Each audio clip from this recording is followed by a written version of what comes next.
अस्सलाम वालेकुम। A1 TV के न्यूज़ स्टूडियो से मैं हूं अली शाबासी और मैं हूं मुनीबा अख्तर। शामिल करेंगे न्यूज़ हेडलाइंस। इसराइल कतर में दोबारा हमला नहीं करेगा। अमेरिकी सदर डोनाल्ड ट्रंप ने कहा, हो सकता है कि इसराइल हमास के पीछे जाए। कहा, हमास यरगमालियों को ढाल के तौर पर इस्तेमाल न करे। बलोचिस्तान के ज़िला केच में फोर्सेस की गाड़ी के करीब धमाका, कैप्टन समेत 5 एहलकार शहीद।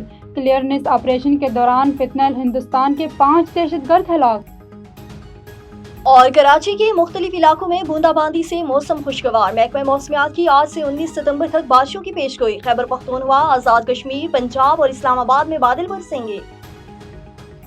न्यूज़ स्टूडियो से फिलवक्त इतना ही। मजीद किसी भी खबर से बाखबर रहने के लिए देखते रहिए A1 टीवी। A1 टीवी, सब पे नजर, अंदर की खबर।